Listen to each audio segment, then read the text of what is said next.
Hi, this is Pastor Mendenhall. I wanted to welcome you again to our Hope series. Today, we're going to be discussing darkness and light. And I have a young man with me today that went into a very deep darkness in his life and a place that I know very few people that have ever been this deep in darkness. And in that time of his life, God brought light to him and brought him out of the darkness. And he went from a man that had every type of hatred towards Jesus Christ to a man that is now preaching the gospel of Jesus Christ. And so today I want to welcome Mitchel Perkins. Thanks for being with us here today. No, thank you. Brother Mitchell is a former Marine. Well, I can't say former Marine. Once you're in a Marine, you're always a Marine. Mm. And spent 3 tours in Iraq and had a lot of experiences there that he will be talking with us about. But I want to get into our focus today. Can you give us just kind of a little background of your early life and what that was like? Um, well, my childhood, I would say, is just a typical American childhood. I had a mom, had a dad, had an upbringing. I never was in a position where I was in need of want, but I never lived in excess. I just kind of was there. But we had a family. It was kind of a volatile home. I never doubted my parents loved each other. I never doubted that they loved us. But you tend to raise your kids the way you were raised, and they came from tough homes. And so it was um, it was like a gladiator school at times where um, arguing was not meant to resolve an issue. Arguing was always meant to dominate the other person. And so it became survival of the fittest. Um, Person that cried or the person that submitted was always the weaker one. And so that's kind of the mentality I was raised in. And when you do that in a home without Jesus, forgiveness doesn't seem to ever exist. Um, Even though you say, well, I forgive you and I'm sorry, and those words, the issue, forgiveness in my household meant, well, okay, I won't bring it up until the next issue. Right. And so you just start compiling hurts.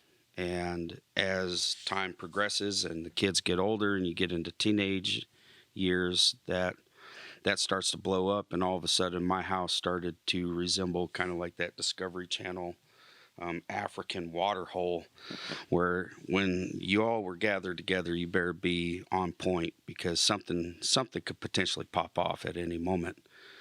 And that's what it was like going home, to where everybody in my house dreaded coming home. Hmm. So, talk to us a little bit about your belief in God, your religious views.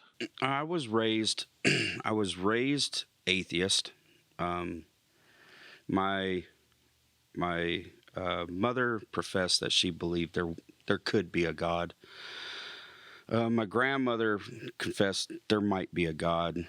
My father and everybody else adamantly said that there was no God, and that God was for stupid people.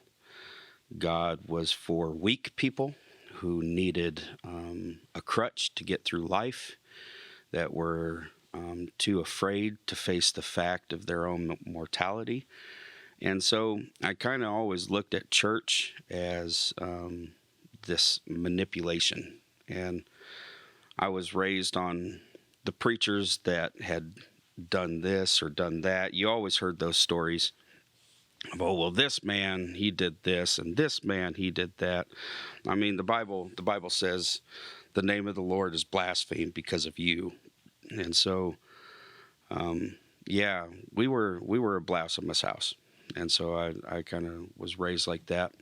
And because of that, I had an extreme dislike and an extreme hatred for Christianity, to the point that later in life, in my teenage years, just a simple image of the cross would send me into anger.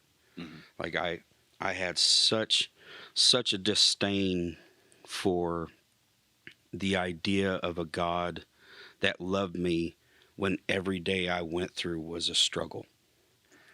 And so I absolutely despised the teaching of it. And I wanted nothing to do with And so, in this series of the Hope series, we're talking about God's deliverance from darkness. You want to talk to us a little bit about the darkness in your life? What was that? it. Well, when apparently the story goes that when I was in my mother's womb, she hated horror movies, but the second she got pregnant with me, she started to love them. And she loved Stephen King novels and Dean Koontz novels. And the moment she birthed me, she couldn't pick up another one and didn't like them. But as a child, I fell in love with horror movies. I mean, from as young as I can remember all the way down to 2, 3 years old, I absolutely ate them up. I would pick up the TV guide and I would circle all the places the horror movies ever came on, and I would wake up at any hour to watch it. I preferred it that it would be in the dark because I just absolutely loved the atmosphere of fear. When it came in, it felt good to me. And so I enjoyed that. Halloween was hands down my favorite holiday. I looked forward to Halloween, especially because all month long they showed nothing but horror movies. I thought that was just outstanding. And there's just I would, as a young kid, I was plagued by anger with it. Lots and lots of anger for no reason. It would just sit there and it would just boil constantly and it would explode. I guess I had tantrums, vicious tantrums as a toddler, to where when they had to do something medically, they gave me like twice the dose of Valium to calm me down, and I was still ripping out of the jacket and everything. So everybody kind of, well, this kid's different, and I was in that all the time. I loved everything dark. If it was dark imagery, if it was satanic music, I was just drawn to it, and I I just found myself wanting to be around it all the time. So, how would you describe that darkness on its effect to your spiritual person? You said you were violent Mm. and angry. Did you feel depression, things like that as well? Um, I as a kid, um, I felt kind of hopeless, and so I hated Christmas. I hated Christmas not only because of the birth, but I hated how fake it was to me. Everybody everybody ran around and, oh well, the world is good, and it's like, wasn't good for me. Hmm. I didn't have that kind of experience, and so for everybody to put this face on just because this holiday was coming around, to me, I I loathed it, and it really put a bleak outlook on life. Like I had nothing really to look forward to. I was like, well, I get to be an adult, and I can go from being under the rule of my parents to under the rule of a boss. Eventually, you can retire, and you can sit around, twiddle your thumbs, and wait to die. That's how I looked at my life as a kid, and I couldn't make friends very easy. I couldn't connect with people. I and I kept them at a distance from a very young age. They had I possessed a very, very dark sense of humor. I guess that comes from traumatic experience. Military has it, police have it, ER workers. And from a young age, I had a very dark sense of humor. And that's how I interacted with everybody in the world, was through humor, because I can just deflect everything and make a joke, and then you can never get to me. You're not allowed within me, and I can keep you at one arm's distance at all times. Now, when you got into your teenage years, 16, 17, 18, right in there, or maybe even before, did you Mm. begin drinking or doing any drugs or anything like that? I first, let's see, I first had a drink at 10, and I tried my first drug at 12. Did that play into your? I mean, did you continue with that, or just a try? Um, I I messed around with it for a while. Uh, I was completely done by 15. Okay. By 15, I knew that this wasn't for me. I watched a lot of people's lives already start to disintegrate Hmm. because of it, and I was like, no, the cost versus benefit wasn't there.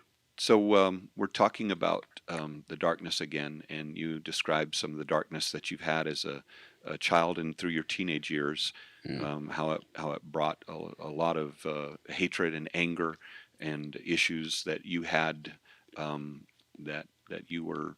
Um, it affected your mind frame, it affected your belief system, it affected everything about you. But when you were 18 or 19, was it that you decided to join the military? I joined it at 18. Can you talk to us a little bit about that? This is an incredible story.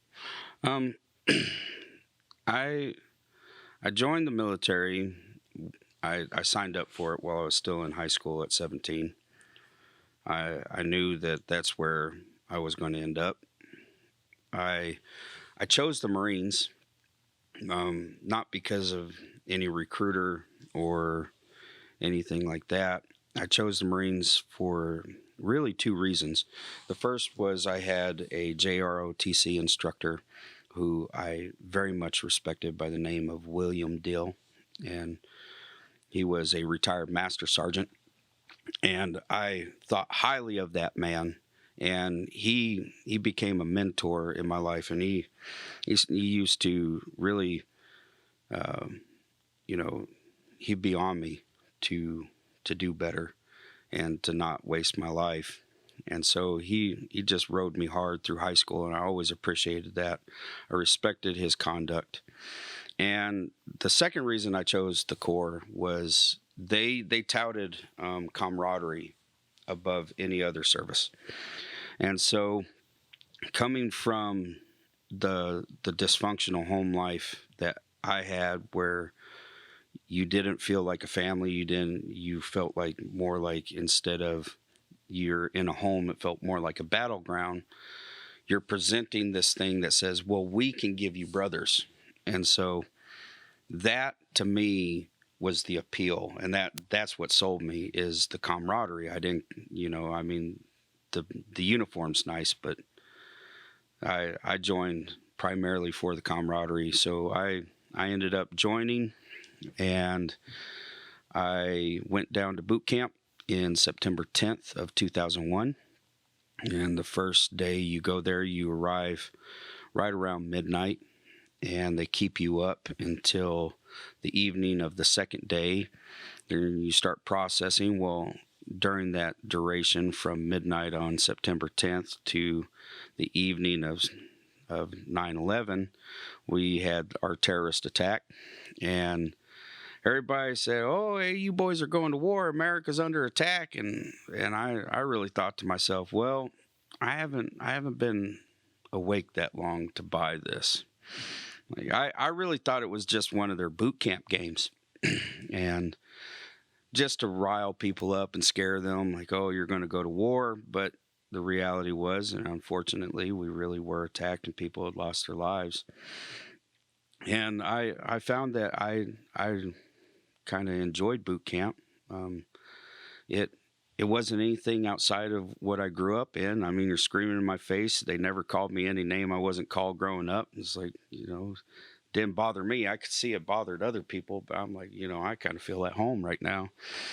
And so we went through that. I enjoyed it and graduated. Graduated in December 7th of 2001 on Pearl Harbor and your birthday. And went through, and after that just went through processing and got into the fleet. And when I got into the fleet, um, it was a huge pump up for the next deployment, because with my unit, right when I got out, they had just got done with a deployment, and they were talking about, well, we need to go to Iraq. Iraq was looking like the next big thing in 2002. So we started doing our pump up, and all of a sudden in January of 2003, uh, off I went. And so we got on ships and headed on over. Well, that sounds like an incredible story. Who would ever imagine um, joining, and then the very day that you join, I mean, you haven't even been there 24 hours, and 9/11 happens. What an incredible story. We're talking about how God has delivered Mitchell Perkins from darkness and brought light into his life. And this is going to complete our first series of this conversation with Mitchell Perkins. And we will return and we will talk about Mitchell's time in Iraq, how the darkness that he's had in his life has been something that any person going through that would have a very difficult time, if any hope of ever coming out of that. But Mitchell's about to experience some darkness that he never even thought possible. And we're going to discuss that in our next series. And this is our series of hope. And we want you to know, no matter what darkness is in your life, God is your hope. Jesus Christ is the only hope of mankind. Thank you for joining us today.